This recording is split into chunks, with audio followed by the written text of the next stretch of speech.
Hola, cage fighting connoisseurs. Pay no attention to the interruptions and distractions. This is the Care Don't Care preview for UFC 205. Did I even get Hola MMA cage fighting connoisseurs right? I screwed it all up.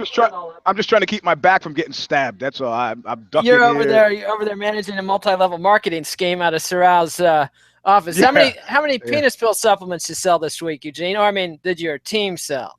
You mean Stree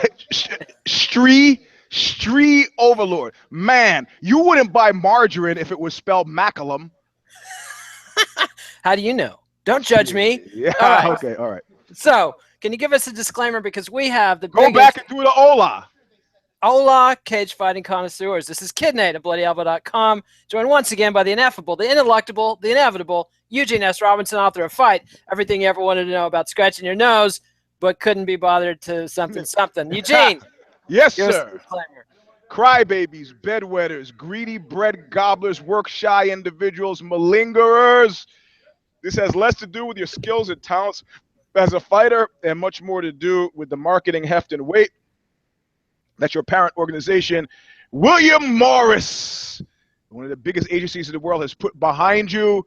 You want to move from the don't care to the care list, fight an exciting fight, or come in dressed like Diana Ross, but don't come crying to us, crybabies, bedwetters, malingerers, greedy bread gobblers, work-shy individuals. Well said, well said. And a special caveat, since this one is going to be watched by more than most, this show is not a detailed breakdown by fight experts. We are attempting to simulate the mindset of casual fans. We are two longtime MMA fans with a combined 40 years of following the sport closely, and we don't do shit for research. We're both busy guys. We have jobs. We do other things. We look at the fight card cold, and we give you immediate flash responses. We watch every UFC fight, but that's about it. We don't do prep. We don't do research, et cetera, et cetera. So, yep. And there are people who have moved from the don't care list, the care list, famously Charles Oliveira, Paul Felder, Ali Quinta. It can happen. Yes, Oliveira moved backwards off the care list with his recent antics, but that's a different story. Recent antics being specifically you picking him to win and me picking him to lose. Missing weight by 10 pounds? How about that? Yeah. Just two men that's on the mic. Yes. And, of course, my track record is abysmal. Abysmal with an A. I was hoping to get to that you only picked one correct fight last week. Look, I gave you a lot of those last week in the interest of sporting challenge and fun. That's the thing. You know what? When people are putting up your picks online, you know. Lies and balderdash, lies and falderall. I can't be bothered with these. Future, no one knows it. That's the deal. Future predictions, I don't has it. All right, so we've got two cards on UFC Fight Pass. Again, the whole thing Saturday night, Madison Square Garden, pay-per-view, prelims on Fox Sports, and two fights on UFC Fight Pass, starting with women's bantamweight Liz Carmouche versus Katlyn Chookagian. Yes. You know what? I'm trying to interview Katlyn Chookagian, and so far she's given me the high hand. I see. Well, Carmouche is a care for me. I'm impressed that. I'm sorry. You're right. I care. I just had to give you my causus animus. You just had to zoom in on the personal obsessions of Eugene S. Robinson. Well, I send you an email. The polite thing to do is to respond. If you got the email, if you read the email, if you didn't miss it in a flood of... I got it. I always feel like Travis Bickle in these instances. You don't think I know you're there? You don't think I know you're there? I know you're there. Try bringing flowers, Eugene, and then take her to a porno theater. I see girls in here all the time. I see ladies in here all the time. What's wrong? Yeah, boy, that was like 100-foot cliff dive, man. I relived that moment. I'm like, man, I've never been that close to blow. I was that close to blowing at one time. I said to this woman, Andrea, let me take you home. She was like, okay. I was like, God diggity dog, I've been trying to fuck this chick for a long time. I said, let me grab my coat. I go back to the coat room. My buddies are standing in the coat room. They go, what are you doing? I said, I'm getting my coat. I'm going to go home and fuck Andrea. And they look at me very strangely because she has followed me to the coat room.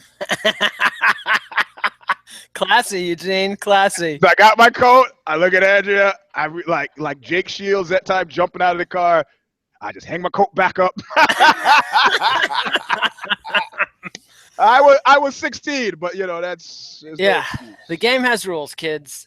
You know, I've taken a lady to a porn theater, and it's for advanced practitioners only. I have to say. Anyway, all right. So, Liz Carmouche and Caitlin Chukagian, you care about Liz or Caitlin? I care about them both, and I'm gonna give this fight to Chukagian. Yeah, I got to go there too. I mean, it's been a long time since Liz knocked out Jessica Andrade. I think she's 1-2 since then, and I think, sadly, I'm a fan, but I think the tides of time are sailing out on her and for Caitlin. So you're picking Kajagugu too. What do you want? You want me to pick what I want, or you want me to pick the opposite? No, I'm okay. I just you want me to pick the opposite? No, I just need the entry. I'll put on my Cucks for Trump hat right now. I mean, I'm happy No, you missed my role in the new administration. Oh wait, that was in the Obama era. Screw you, pal. I'm picking Caitlin. No, you missed it. I just needed that as an entry to say Kajagugu. Another 80s reference. Our demo is completely oblivious to. Shy. Sorry. 20-somethings. Actually, if they know anything about 80s, it is 30-somethings. 40. You have to be like at least 50 to know what the fuck I'm talking about. Kajagugu, a new romantic band from like 82, had a big hit called Too Shy. Look it up. Kids today love hair bands and synths from the 80s, so they might know Kajagugu. Anyway, or 30-somethings today. I have no idea what 20-somethings listen to. All right, lightweight, Jim Miller versus Thiago Alves. Now, this is a big-name fucking fight for Fight Pass and fits the scale of the card. I care, definitely. Eugene? I care. I care. Yep, but with the caveat that both of these guys, beloved mighty warriors as they may be, skilled, talented, proven, shop worn and damaged. Supermarket, I can never shop happily. That's every time guys like that come along, you're gonna hear that song in your head. You know, you sing it almost as well as Mick Jones did. Yeah, I'm alive too. Yeah, he's alive too. That's right. That's right. Have you seen Jones recently? Yeah, remember that? It's been about 10 years. Remember when there was that video of I think the guy from the Libertines doing coke with the model in the studio with Mick Jones producing? You mean Kate Spade, maybe? Moss. Kate Moss, yeah. Pete Doherty. They're great, man. I slept on the Libertines, but Pete Shelley did some record that's got a number as a title, like 1812, something like it's a fucking great record, man. With the Libertines? No, his solo stuff after was great too. And you said Pete Shelley. Pete Shelley's the Buzzcocks. You meant Pete Doherty. Pete Doherty, right. So of the Libertines. It was I slept on it because the guy was busy making a crack pipe for his cat. That was his major achievement that came to my attention. A crack pipe for his cat. Hey, you don't want to share. Cats have toxoplasmosis. Yeah, so they remember Train Spotting? The moral of the story of Train Spotting is, if you're an HIV-ridden junkie, get rid of the fucking cat. Yeah, right. That's right.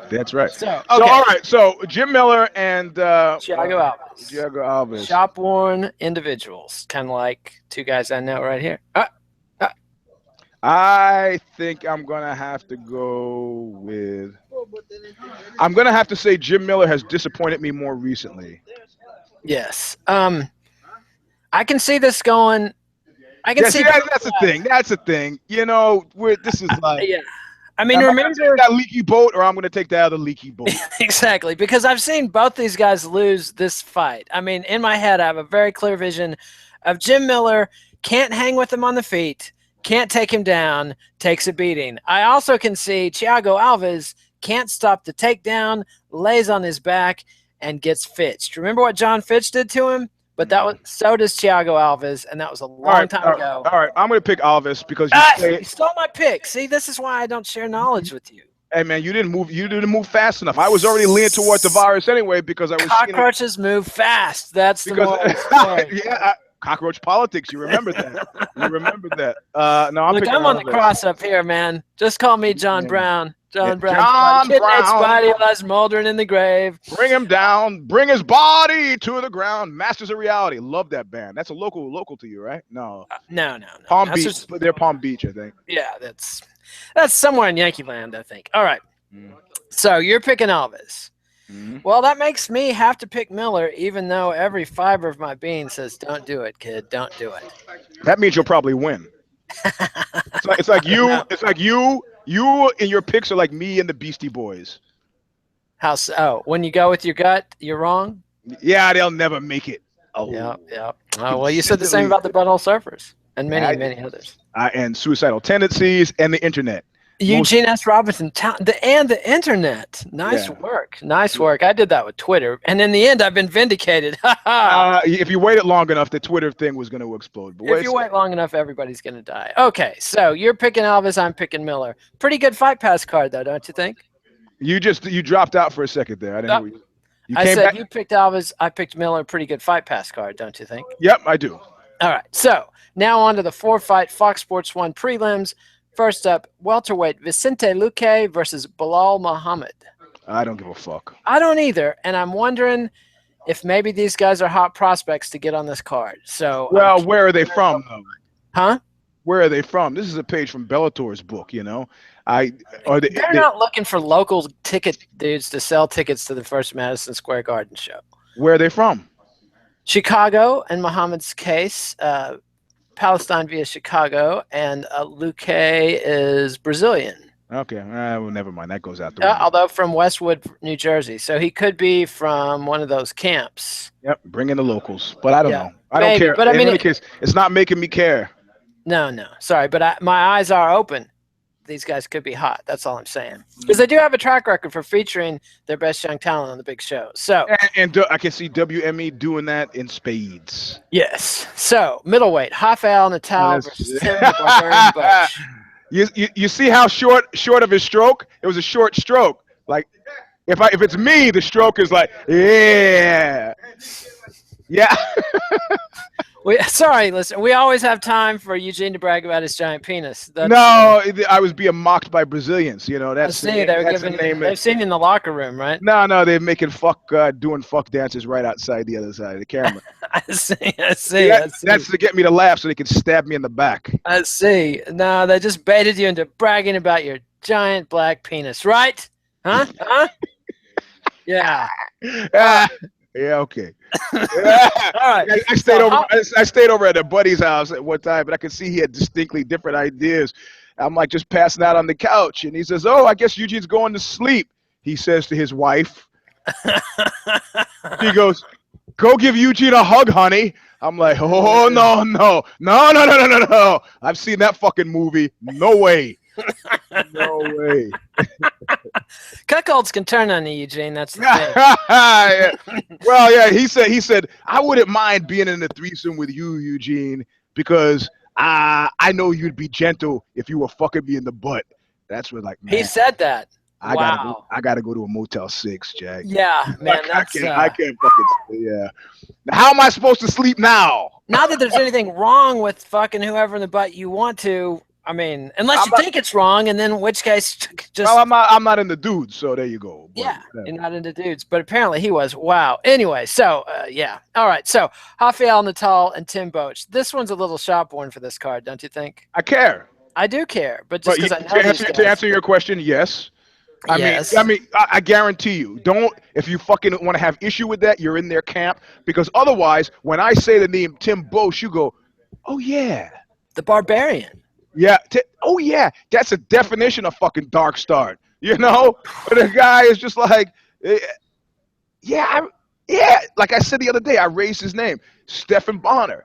Is he retired? Is he suspended? Is he dead? Stephan Bonner is dark starred. Tim Boetsch is Phantom Tollbooth. He's still getting calls sometimes, dude. He just whipped the shit out of the late Josh Saman. I mean. Oh, that's right. Right. You know, so. All right, so Boetsch and who? I'm sorry. Rafael Natal. Come on, man. You don't forget the most boring middleweight in the UFC currently, now that what's-his-face got kicked out. Who's my guy that I hate so much? Carmont, Francis Carmont. That's right. So you can see at Bellator. Yes, you can. All right, so Natal, and he's got a great nickname. His nickname, Sapo Natal. So which of these boring-ass, lumbering fools are you going to pick? No offense. I love you guys. I just feel nervous when I start to run the table in favor of Brazilians, man, because they have a distinct way sometimes of, letting the wrong things get to their heads. Specifically, the big stage, the Madison Square Garden thing, the thing. I mean, I don't think Boetsch he's just happy to be out of wherever the fuck he was. Maine, yeah. I think it's Maine. I could be wrong. I think Boetsch is maybe. I don't know. I'm gonna pick Boetsch on this one, even though I have like you picking Miller. It's like me picking Boetsch. Again, you're stealing my picks. Just from my facial gestures, I was given tells. You think I'm looking at you? I'm cruising porn while we do this show. Looking at all the dudes you fucked while their wives are crying. No, I'm a GILF guy. A GILF guy. All right, so grannies I'd like to fuck. That's aberrant, or is it normal?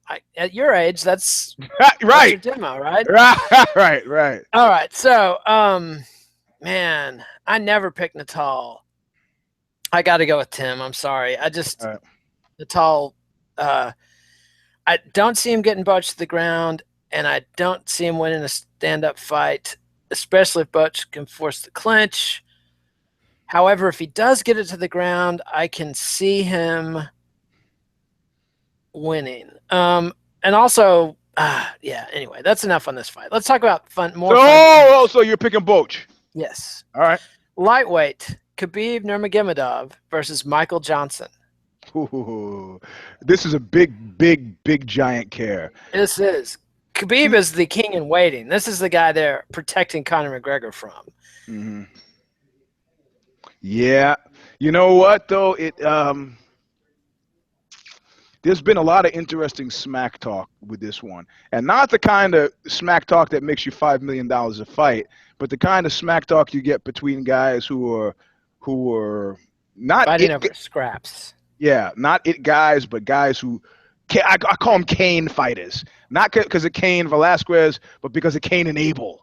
It's like looking over at. They're up there offering vegetables to God when they know he's a meat man and needs blood. Yep, and they're like, "How come you giving? Hey, how come he gets all the good stuff and I get shit?" I'm the one feeding the village with my wheat. Yeah, right. Man, Johnson has shown some sparks of goodness. I almost said greatness. Yeah, I mean, ask Dustin Poirier about that. He whipped his ass. But I just don't see fucking Khabib. His sense of losing to a guy got a split decision against Beneil Dariush, who lost a split decision. I mean, all right, Dariush. I love that guy. I know you do. You picked against him, didn't you? Yes. Anyway, I think I'm going to pick Khabib. I'm sorry. Yeah, 23-0 has kind of a ring to it, doesn't it? Yeah. No, but I mean, his last fight was against Daryl Horcher. So, and he was injured for a long time. He was out for 2 years. I like Daryl's work with John Oates, man. That's good stuff. Again, nobody knows all the notes are in 2016, dude. This is how it happens. I have to say, I think their work has kind of stood the test of time pretty well, though. Don't you think? Yeah. No I mean, by far outpacing the early comparisons to the Righteous Brothers, who were giants, but still. Well, the Righteous Brothers have like one song and maybe an album's worth of follow-up. Yeah, right. Correct. The Hall & Oates. Actually, Hall & Oates were doing good albums, not just the singles. So, Khabib Nurmagomedov, I think he's going to mop the floor with Michael Johnson. I see suplexes. I see an ass beating with Conor McGregor. I see Conor McGregor's name being written in blood on Michael Johnson's face. That's what I see. Yep. You disagree? I know. I agree 100%. So. Yeah, unless Khabib's knee is shot, which. Well, or he's fucking distracted. Part of that problem is the AKA problem with small guys training in camp with big fucking. You don't see him because he's not fighting, but Trevor Prangley is not a small guy. Yeah. And Trevor Prangley is fucking as dark starred as you could be. That guy is not going to go light on you. But if you're a piglet locked in a cage with that sow, you might get rolled over and crushed. And that's what I'm saying. He doesn't mean any harm by it, but it's 250 pounds of dude. Yep. Slopping around in there. And if he's rolling with even with a Josh Thompson, who's used to rolling with big giants, who's seen fate and fortune turn against him, it might be kind of a cranky roll. Yeah, yeah. Especially you're rolling with some guy half your size. You can beat his ass, and he's making money, and you're not. Yep. Yeah, fuck that punk. Anyway, as far as I know, some of these guys are still having to work real jobs. Josh has got his own personal training business. How do you think that makes him feel? I'm not sure Khabib is on easy street either. I have zero confidence that Khabib is set, Yeah. Even on a day-to-day basis right now. All right, moving right along. But that is the fight to watch. If he wins, However, there is the causes conspiracy as well. When Khabib threatens the organization by threatening to humiliate Conor McGregor. The D-man said it best. The guy who's, sometimes texting. He wants to know if you really want him on the show or not. The guy whose tweet I read from yesterday. Let him do some practice YouTubes and we'll see. Yeah, okay. So maybe you heard that, D-man. But he said something interesting. He goes, I forgot. Brilliant. But let's just say this. If you're WME and Dana White at the RNC convention endorsing Donald Trump, are you really going to be investing millions in Khabib Nurmagomedov? Well, exactly. What he said is that he's discovered when he looks at the history of Hollywood that those who complain doesn't work out, man. The guy, ask Francis Farmer. Yep. Yeah, you just don't get ahead by it. Nobody wants to fucking hear it. Whereas it go along, get along guys, Dwayne the Rock Johnson, richer than God. You think he's a go along, get along guy? Have you heard him complain? He complained that he had to complain about. He had that recent Twitter thing where he complained about his castmates, and that was a wake up call to the castmates. Because if the guy who never complains about you, it's like when George Clooney called out that director on the set of Three Kings for slapping around extras, and that director has gone on. He did I Heart Huckabees and a bunch of other shit, but his career has seriously cooled. Name David something or other, and he had the famous video of him flipping out on Lily Tomlin. Yeah, calling her the C word and the whole bit. I mean, and that was it for him, man. I think they said they had talked to him and they said, "You straighten your shit out." David O. Russell. That's right. I knew it was David something. And they cooled his shit for a few years, and then they tentatively let him back in. What was his last one that was actually Untitled David O. Russell Project TV series? No, the one before that. He actually did a movie. Outer Space Astronauts executive producer. Wake Up Ron Burgundy, the Lost movie. I mean, okay, let's see his director. Let's get down to director. Joy in 2015. Accidental Love. Joy is the one that he American Hustle. He made American Hustle. Yes, and that was pretty good. Silver Linings Playbook was also good. But those those, and he had to do, even before those came out, he had to do an apology tour. Yeah, 6 years between I Heart Huckabees and The Fighter. 6 years. He went on fucking Terry Gross and he was like, "Look, I had problems. I don't know what to say." He threw himself on the mercy of the court, and now he's back at good graces, semi-back at good graces. Yeah, I mean, that's the thing. It's like a lot of volatile psychopaths are very talented. Yep. Not saying he's a psychopath, but he behaves in a horrible way when he loses his shit. Also, I know the Sicilian way, It's like, if you're unhappy about something, you know what you say? Nothing. You let your actions speak for themselves. That's like Carlo Gambino reading Machiavelli every fucking day. Yep. They asked the Godfather if he wanted a different book to read. He said, "No, I like this one." Right. That's right. So, I mean, don't complain. So Khabib does have that against him, which is another way of saying institutional ill will. But I don't think that's going to stop the flow. Do you think he'll get a title shot if he destroys Michael Johnson? He has to destroy him to get it. Yeah. Well, we'll see. We'll see. All right. So now we get featherweight. Speaking of the Lost Battalion, Phantom Tollbooth, Dark Star, where in the cosmos is Frankie Edgar against Jeremy Stephens? Oh, man. Yeah. Frankie? Well, Jeremy Stephens, you see, this is the field of unintended consequence. Jeremy Stephens, weirdly enough, breathed life into his fucking career by being the "who the fuck are you" guy. Seriously. Yeah. He stepped up to McGregor and he got a little of the shine thrown on his face. Yeah, exactly. It's like working on the set with John Holmes. Hey, I got a little John Holmes sprue on my shoulder. Want to work with me? Oh man, yeah. I don't know if you've ever been in how many group sex scenarios you've been in, but if you're in a group sex scenario and you're walking across the room and you slip, you ever have that? I saw a documentary about swingers once, and they were walking around naked next to the snack buffet in the kitchen. Yeah. It's like, yuck. Yeah. That's when you learn always take some flip flops. Yes. keep them under your towel.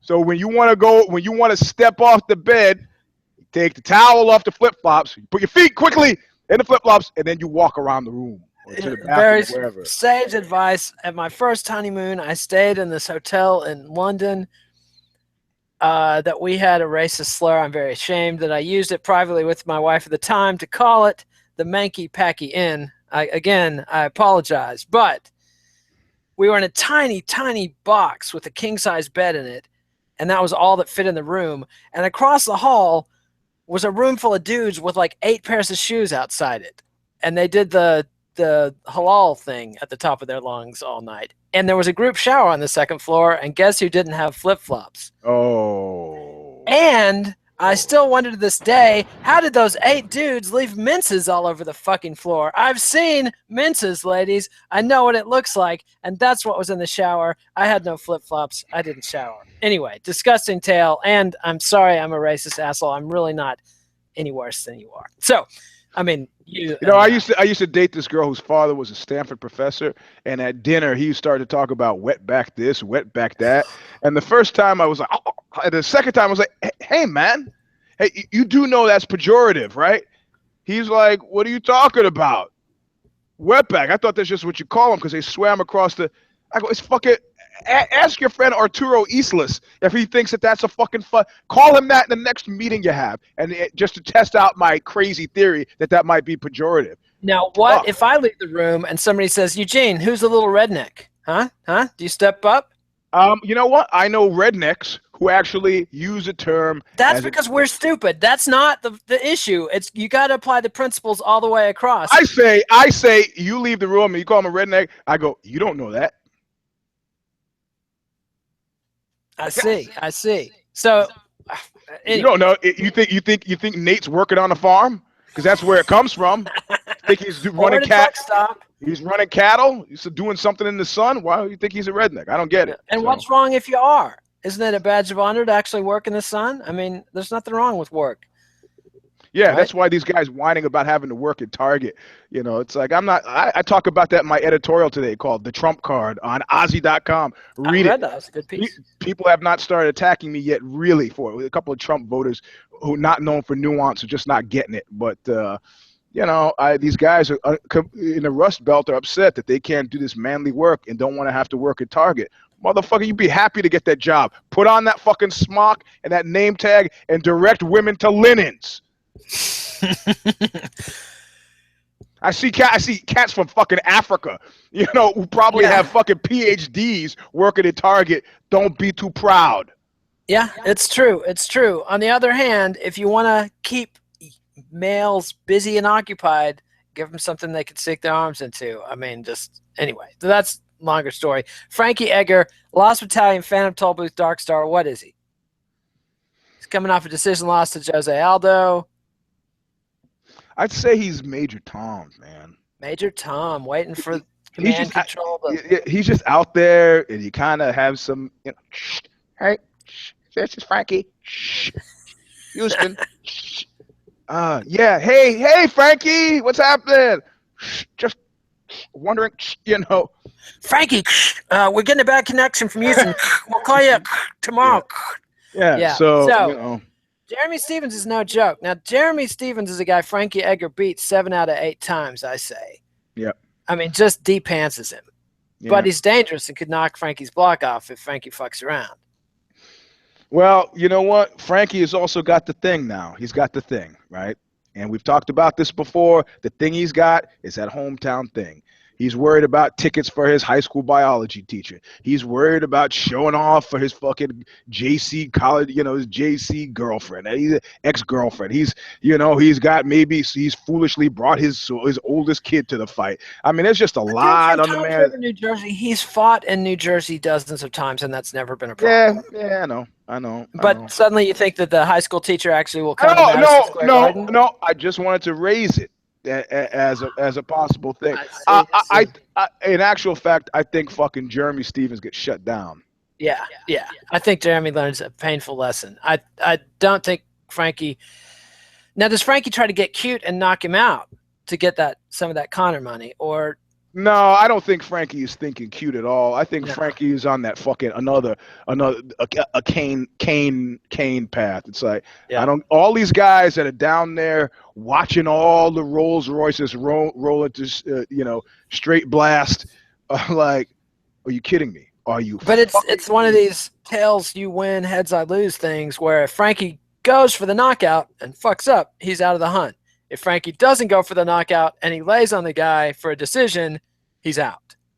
Correct. He's got to shoot for the moon. Yeah, he's got to go for the knockout. Where, if he wanted the easy way out, he could just show up in a Diana Ross dress with a platinum-colored wig. I keep saying this. Yeah. I mean, listen. Honestly, Jeremy Stevens is one up on him, all because he said some shit to Conor McGregor at a press conference, and Conor McGregor said, "Who the fuck are you?" That's it. Yeah, that's Jeremy up. If he knocks out Frankie Edgar, he's like, "This is who the fuck I am, Conor. This is who the fuck I am." Like, it's beautiful. Yep. So, what? My money's on Frankie, and I'm just going to roll the dice. I was a huge critic of Frankie when he beat BJ Penn and everything, but when he came back, those two fights against Gray Maynard were two of the best fights I've ever seen in my life. Yeah. So I'm picking Frankie as well. So yeah, that dude's a warrior, and Jeremy's a warrior too. But Frankie is. You never seen Jeremy Stevens get knocked out on his feet and come back and whip some ass like that. Yeah. So now we get to the main card. 6 fights, Eugene.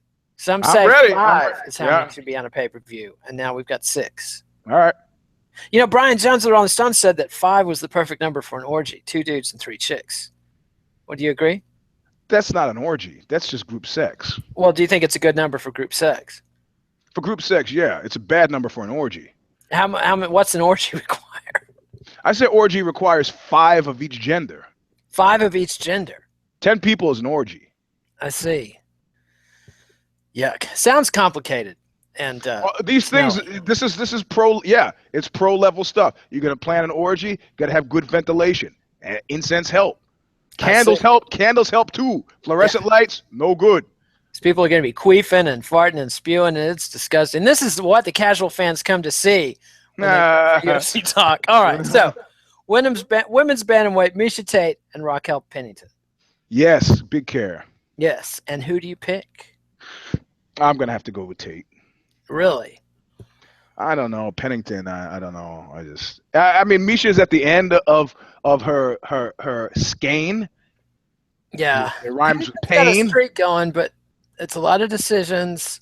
But Tate, man, losing that last fight. Oh my God. Which is precisely why she comes back hard in my mind, She's a scrapper, but and she also is super mindful. I mean, hence the bikini photos, super mindful of some sort of, fight extracurricurriculars. In other words, which you've bitched about the bikini photos the whole way, and now you're going to turn around and praise. Yeah, well, I don't mind. No, I'm not praising her. It just shows an awareness of the fact that fight extracurriculars are substantial and could sex sells, and she's got it. And well, I defriended her, so I no longer get them. So I'm not nearly as bothered by them. So, I see. So, because she was what is so bad about it? She's an attractive lady. Don't you like attractive ladies? Like, she's a fighter, man. I see. Are you one of these guys? Don't put your butt in my face if you don't want me to do something about it. I mean, you're a fighter. I'm not. Man, look at. oh look, oh Johnny Hendricks is looking handsome without that beard. That's a good look for him. I don't give a fuck about that. I know that porno chicks are all over Twitter, but I'm like, who are the people that are following him on Twitter? Because the people you follow shows up on your feed. Like, hey, nice to meet you. I'm applying for a job. I follow a few people on Twitter. 250 of them are porno people. I spend a lot of time jacking off, but I'm very productive at the office. So, unless I'm in the bathroom jerking off. I'm working from home, I mean, yeah. I don't know. But anyway, that's neither here nor there. I'm not a big fan of Meisha's Tate showing her ass on all the time either. But I agree, it does get her followers and attention. And she brings it still in the cage. So I got. I mean, the thing is, let me tell you exactly what Meisha Tate's life has been like for a while, right? It's like ding, ding, ding, ding, ding. Ronda. Ding, ding, ding, ding, ding. Ronda. Ding, ding, ding, ding. Champion. Ding. And in those interim periods, phone stops ringing. It's just her and Brian Caraway. Just sitting there smelling him. Yeah. And some chicks, love to smell their dude. That's, one of the things about being a chick. That's I've noted. I've noted. Okay, dude, whatever. Yep. So true. Yeah. So anyway, so bully for her and for Mr. Caraway, and I got to pick her. I just but is Meisha ever marketable again? I mean, are they ever gonna? Well, it's a comparative issue, right? I mean, is she more or less marketable than Ronda at this point? Equally. Or no, she's way less. Way less with a retired Ronda? Well, obviously she's more marketable than a retired Ronda. Of course, Ronda will be in WWE. Yeah, and that, I don't see Meisha making that jump to WWE. No. Oh, somebody just Caraway and Tate broke up. Ooh, now that's good news. Good for Meisha. I mean, sorry to hear that. Best of luck to both of you. All right, so. Okay. All right. So we're both picking Meisha. Yeah, we're picking Meisha. All right, now we got welterweight. Kevin Gastelum versus Donald. The revolution is coming. I want a union, and I'm voting Trump. Cerrone.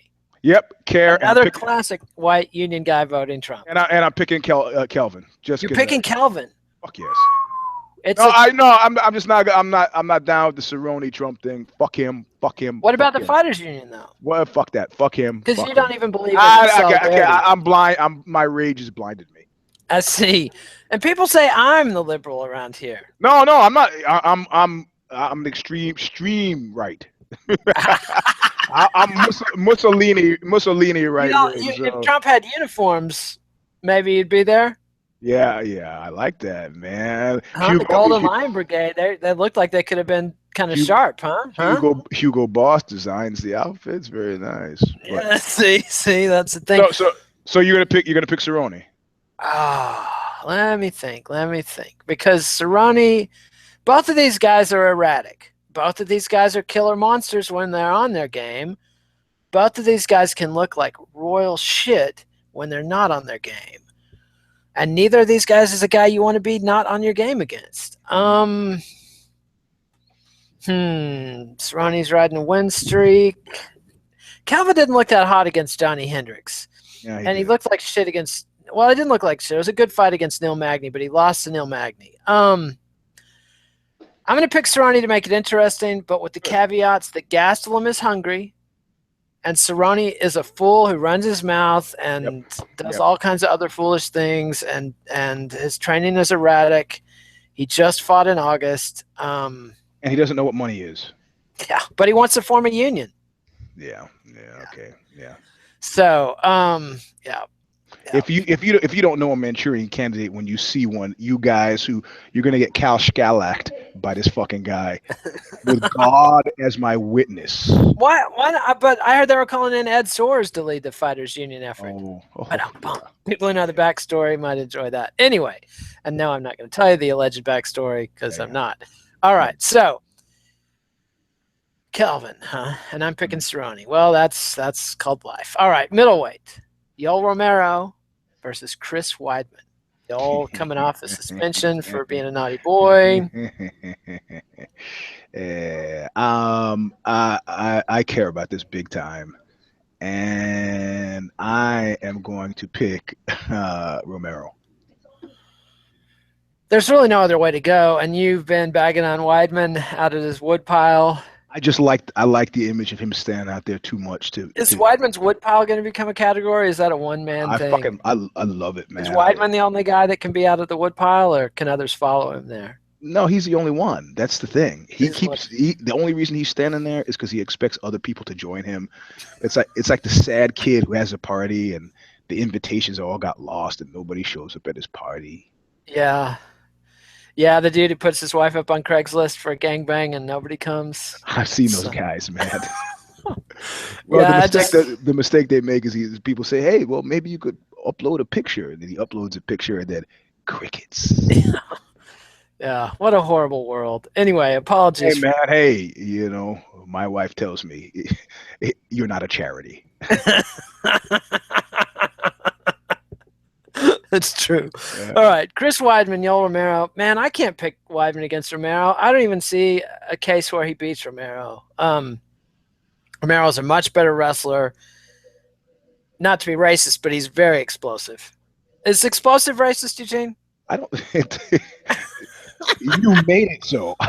I mean, if one of those white sportcasters just says, if Marv Albert just spends all day talking about how explosive a guy is, what a great natural talent. I don't even think he spent a day in the look at that. How big and explosive he is. Now I've got a picture of Marv Albert in a toupee and a dress. All right, so that's enough. Yeah, I just don't see any way Weidman beats him. I mean, if he did, it would be a career-making performance. I mean, that would be a feat because I just don't see the skill set. I mean, Weidman's good at a lot of things, but none of them – the things he's good at, Romero's better at. And, Yep. God, Romero's powerful. Of course, without the magic sauce – and he's got no cardio. Years old. And he's got no cardio. Yeah, and no cardio. So fuck it. I'm going to pick Weidman. Okay. There you go. Yeah. So, all right. Now we come to the name I can't pronounce. Women's Strawweight Championship, Joanna Jedrzejczyk. And I'm really trying. Jedrzejczyk. Is that not? No, Jedrzejczyk. Jedrzejczyk.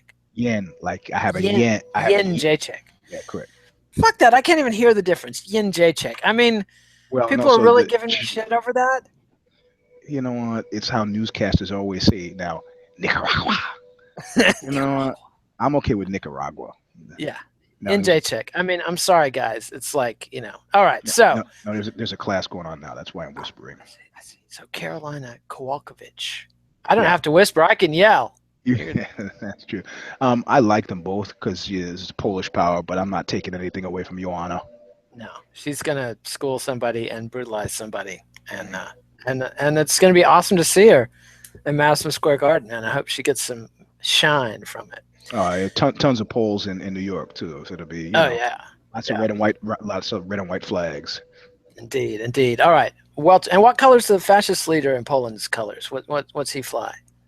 He's in charge, man. You mean Duda? I know, but what color? So he's just co-opted the red and white. They don't have any special uniforms or anything. 17% of the people showed up to vote, and the country woke up to find him in power.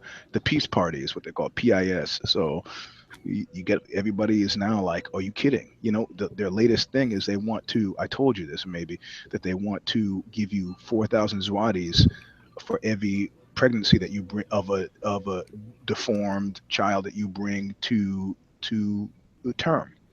So if it's known in the first trimester that the kid will be aggressively deformed, mothers are getting 4,000 zlotys. They want to give mothers 4,000 zlotys, even though the kids will not be viable after it's born. I know a lot of crackheads who would take that deal.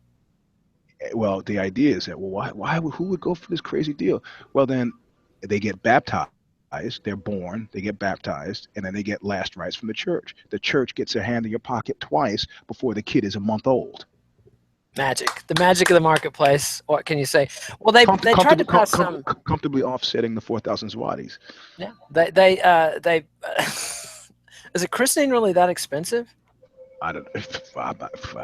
Yeah, see, yeah, that's what I thought. But I do know that the Polish women stood up and protested hard when they tried to, not just the women, everybody. yeah, when they tried to massively restrict abortion rights. We might see something like that here. All right, so welterweight Tyron Woodley, champion against Stephen Wonderboy Thompson. Ooh, I love this fight. I do too. This is a fun one. These guys are both good and very different fighters. Woodley's a classic boxer wrestler, and Thompson is one of those karate heretics. Eugene, you're a lapsed karateka. And that's why I'm picking Wonderboy. Yeah, you're just jealous because you weren't limber enough to throw those sweet axe kicks and hook I was. I wasn't. I wasn't limber, but I had enough muscle to force my leg where I wanted it to go. No. Can you still do it? Can you still throw a question mark kick? I wouldn't try it, but I actually did try it yesterday because I want to see if I could kick over a fire hydrant, or not a fire hydrant, parking meter. That's a tough one. A parking meter. Okay. And I did so. So no, I'm gonna go with Wonderboy because I'm not. Next time, videotape that because we'll call it Eugene tears his hamstring, and it'll get views, baby. I can monetize that. No, I'm gonna say because Woodley, people like that he knocked out Lawler, and that was pretty Vitor Belfort-esque. But I remember Woodley. Yes. I remember Woodley, and I'm just not. I don't know. So you're picking him, but with reservations. I'm picking Wonderboy.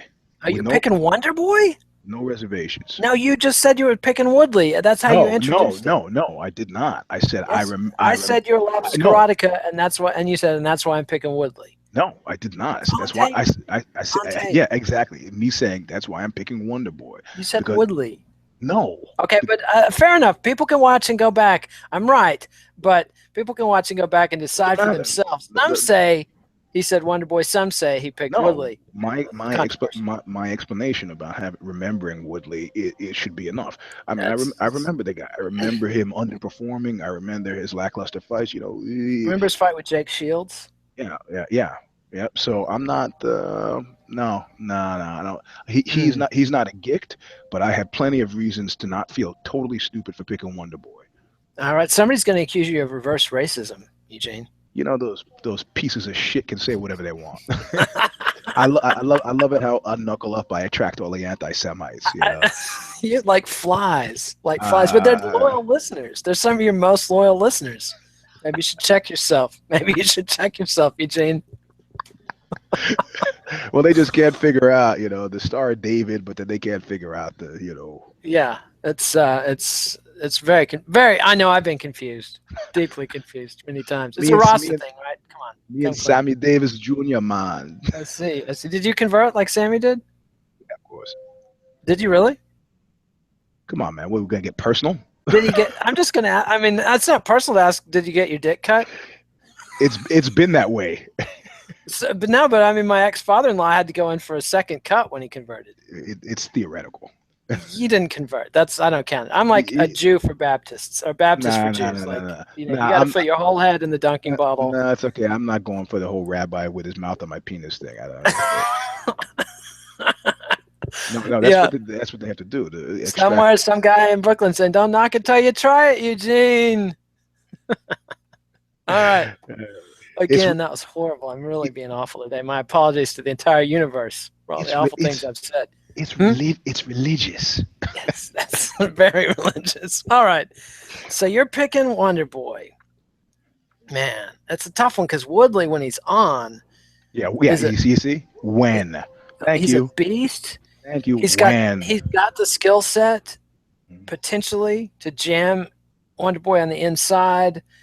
But, Woodley, when I think Woodley in the clinch, I think the Jake Shields fight. And I suddenly go, But I also remember when he annihilated Nate Marquardt on the inside. So, but I got to go with Wonderboy. I think he's hot. I think he's a performer. And Woodley, like you say, he's a gict. Guy I can't trust. He's not a gick-duh guy I can't trust again. Is that it? Anymore, yeah. But he's a guy I just generally don't trust. All right, so we're both picking Wonderboy. And now we come to the big one. Eddie Alvarez, lightweight champion. People have accused me of double dipping on this one because I've been Because I've been tweeting out some things that might lead you to believe one thing and other things to lead you to believe See, the are other you thing. going to hold to your I made one pick on Knuckle Up? This is a different show. I get a different pick? No. In other words, I've been teasing my pick. I haven't actually made a pick, but I'm making a pick now. I see. Good. Thanks for saving it for an exclusive for this show. I'm going to give it to Mystic. Mystic Mac. Yeah, I mean, I got the East Coast thing with Eddie, and I love it. But he's just, he plays it too close to the vest, and people remember or choosing to forget that. Not too close to the vest. He plays it too wide open. That's what I mean. You know that he. What do you mean? That's what you mean? That's the complete opposite of what you said. Based on what I was thinking, if you would let me get to explain it. Sorry for listening to what you're saying. People don't forget that he was losing against RDA right before he started winning, but he was getting his ass kicked, and RDA left the window, and he like shook the shit off and flew through the window. I don't think Conor sometimes leaves windows too. Not like this. No. I mean, the guy's going to do this on the verge of taking a year off. No. He cannot do this. So you're picking Conor McGregor. I am. I got to do it too. There's a GIF floating around of the combination that Jose Aldo tried to throw against McGregor that got him knocked out, and then Alvarez throwing the exact same combination. And those things, that kind of muscle memory, man, when you have those combinations in your vocabulary, sometimes your body just throws it out there without your mind. I'm told when you're in the cage in a real fight, your conscious mind is like not that involved. Yep. And it's what you've rehearsed, what you've practiced in the gym, what you've done in previous fights. And I love Alvarez. I think he's a very good fighter, but I don't think he's a great fighter. And when I say you're not a great fighter, I mean, that's no small thing to be a very good fighter. He's a UFC champion. He earned that. Bellator champion. He's been in some great fights, longtime veteran. But McGregor's going to disrupt his range with the whole karate thing. He's going to be dictating the range. He's much faster. Yep. He's a counter puncher. Alvarez is going to give him plenty of punches to counter off of. And I also say this. And this is what my tweeting has been about. I also say this, agreeing 100% with everything that Alvarez has said, ginning up the fight, talking about, Conor McGee's shortcomings and shortfalls and who he's beaten and who he hasn't beaten and so on. So, I think Alvarez is 100% right on this, but it doesn't change what happens when they're in the cage. Don't you think he should have made more racist remarks against the Irish? There's a certain demo of fans that might like that. You know what? People in glass houses, man. What's that supposed to mean? Something wrong with Alvarez from Philly? I'm just saying, Now you're making it racial and ugly, Eugene. That's exactly right. There are Italian guys in Philly who would chase Alvarez down the street because of the Alvarez. Not now, but So you can't. There's the ethnic hierarchy, right? So. I see. You're going to go along with that sort of thing, huh? No. Based on when you showed up at Ellis Island, you know that. I know that. The order. It's not necessarily order of arrival, though. That's true. Because everybody gets to jump over a certain demographic group. I'm not going to name, but I wonder which one that might be. Maybe the ones who built this frickin' country. Exactly, and we need to keep them busy. The Chinese. Now, they were slaughtered and driven out. They built the railroads. They did build the railroads. One of the saddest things I've ever seen was the old Chinese grave in Boise, Idaho, where the guys who built a lot of and they literally just put it on a slough on a hillside and just let it get washed. And if you know the history of Boise and the Chinese there, they were literally burned out of town. So anyway, enough of America's horrible sins. Conor McGregor going to be 2-division lightweight and featherweight champion, and then take a year off. That's 2, 3. So you're wised up here. Out of all those picks, you only deviate from mine 3 times. And you stole 2 of my picks. That's playing close to the vest. I didn't steal your picks. Look at you. You just the smirk is on. And then you tried the whole I'm picking Woodley, and then saying I said Wonderboy thing. You obviously said Woodley. No, you said you as a karateka, and I go, yeah, that's me as a karateka. That's and that was the whole punchline. It was a brilliant setup, and that's why I'm picking Woodley, because you have no faith in your karate. You know it. I have total faith in my karate. That's why I'm picking Wonder Boy. You said Woodley. You said Woodley, but we'll let the people who can rewind the video get to that. And I don't. If I'm wrong, I don't care. But Clearly. So that's our show. But yeah, and Conor McGregor, does he really take a year off? Oh yeah. You know why? He's got to go home, man. Yeah. I say. If he does take a year off, does he fight for the UFC when he returns? Yeah, of course. Is it going to be, how much of that year is going to be haggling and negotiated in public? No. Guys are giving you Rolls Royces. It's worth spending the time fighting over the contract. And at that point now, you'd be, what, 2 years deep into WME ownership? They don't need the... You think they're going to be getting him a lot of TV and movie deals while he's on the bench? It's not the same kind of spending the time at home, but, 2 weeks... I mean, if you're spending 3 weeks on a set, that's a pretty long commitment for a movie.